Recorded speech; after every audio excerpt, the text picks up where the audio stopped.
They're doing nothing. In fact, everything they're doing is going to make sure there's maximum spread of this cross-contamination. But Dr. Deagle, expanding on that, I mean, this could just be, I mean, we know there's 15,000, CDC says 36,000, but people I've talked to say they exaggerate the number of flu deaths every year.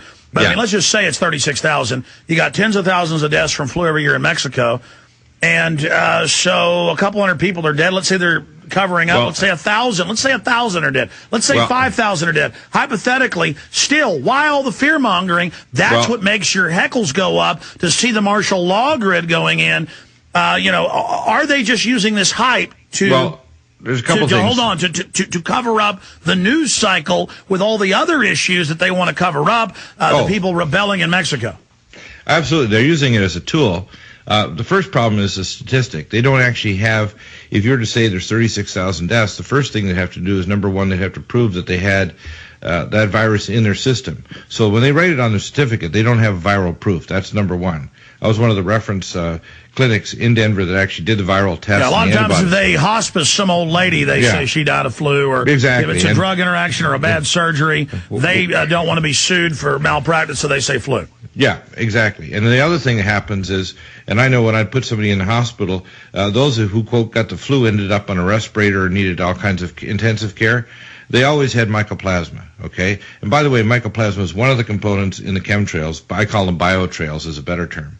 So they always had mycoplasma. If they had flu, which we could pick up on their blood tests, they always had mycoplasma if they ended up on a respirator or other problems. So the statistic, number one, is exaggerated in terms of the number of deaths because there's many different organisms. There's hundreds of pathogens that can cause respiratory death. Yeah, this could also just be a cover for something that they've released separately. Right. I mean, you never know with their disinformation. Let's anything else, Tom? Just wanted to point it out that, that's all the pattern, how it's, where all the cases are reported, it looks like it's along the interstate. Yeah, it's up the NAFTA Superhighway, I-35, the Canamex. Yeah, you're absolutely right. Let's go ahead and take another call. Let's talk. That makes sense. Let's talk to Chris in Wisconsin. Chris, you're on the air. Go ahead. Hey, I don't know if this is fear-mongering or not, but I'll tell you, there was a chilling article I read back in February, and it's a local Wisconsin company building 195 refrigerated morgue trucks for Navistar. That's a lot of bodies. No, listen, it's not a rumor. Glenn Beck comes out and says it doesn't exist. Yeah. I have the mass grave folder here, and it's Rocky Mountain News. It's internal documents, Division of Cemetery, State of New York. You can call the phone numbers. It's up on Infowars.com, and the article, Plans for Mass Graves Confirm Government Surveying Cemetery Readiness for Flu Outbreak. And I've been tracking this for years. It's all suddenly the last 2 years just exploded, and they're telling feds, hey, get ready, it's going to happen. They're telling local police, get ready. I mean, how did they know? How did the 1996, how did the Air Force do a study saying there'd be a massive flu outbreak in 2009 that would kill 30 million people? I mean, folks, this is all I do is research this, and I'm telling you, there's a curveball in here. Something is going on. There's more than meets the eye to this, and we've got to remember the globalists are ready to do anything. Dr. Deagle, on the issue of mass graves.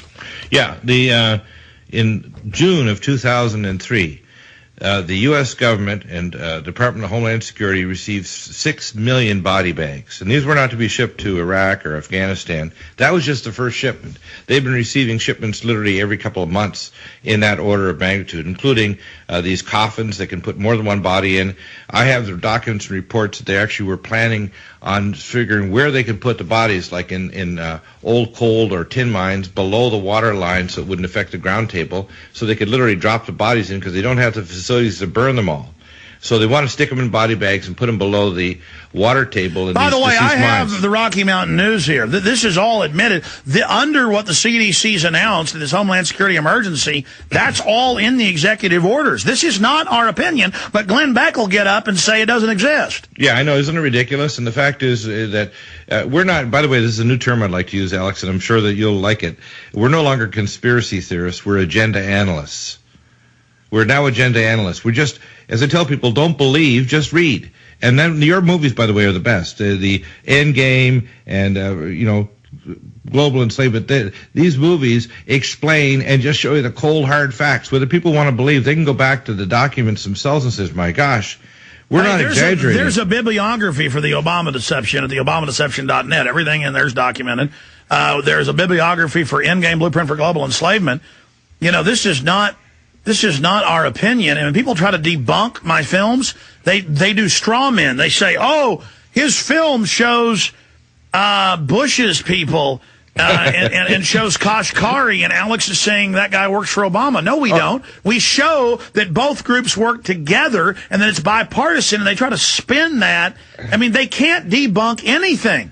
I mean, are they happy? I mean, I remember, this one guy would call in who works at a car dealership from West Virginia 2-3 years ago and tell me I was a liar. The economy wasn't going to implode. The bankers weren't going to make a bank of the world. GM wasn't going to be in trouble. And now look at what's happening. I mean, what does it take, folks, for you to realize we know what we're talking about? Anything else that you need to add there, Chris, in Wisconsin? No, just that they ordered these trucks in December and they got to have them delivered by next month.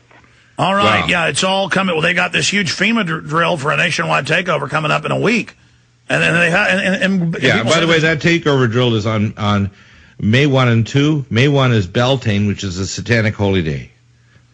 You can't make it up. These people are crazy. Let's go ahead and talk to Tony in Arkansas. Tony just hung up as I said that. Mark in Indiana, go ahead, Mark. Alex? Yes.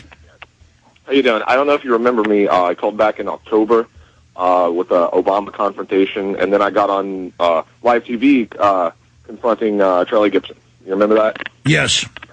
Okay, great. Well, what I did this past Saturday is, the OAF, that's the Organizing for America, right? It's based out of the White House. It's just, the private thug group with billions of dollars publicly to go out and enforce things for them.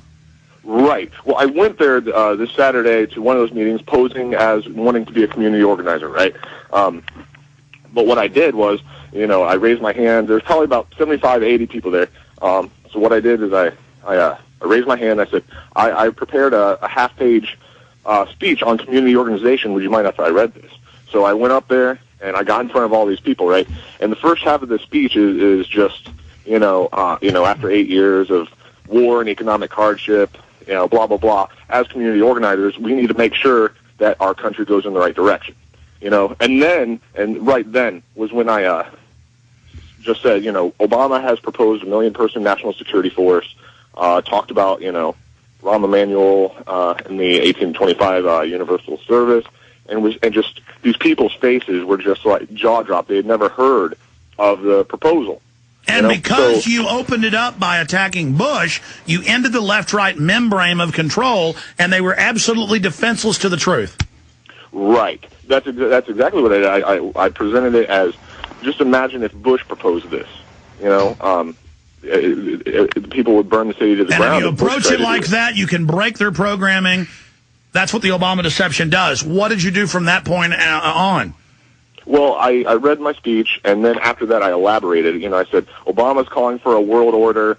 Bush, baby Bush, Papa Bush, Bill Clinton, all of them were calling for a new world order. Tony Blair, I was naming all these people that have been calling for the new world order. And seriously, these people's faces, I could tell that, they could tell I was speaking from the heart. They could tell that this was factual, and I really hope that they went and researched this. You're very, very confident, and you're focused, and you've got the forces with you, as they say. You got the spirit, and that's what it takes to get the job done. I'm surprised they didn't have a troll there. That one of the minion organizers, did they try to shut you down at that point? They cut my mic, but I pretty much got through my whole speech. But as I was elaborating, they cut my mic. But I kept talking. I said, please Google Obama's draft, Google the Obama deception. It details how he is a front man for finance capital, a salesman there to sell an agenda that Bush or McCain could never sell to the public.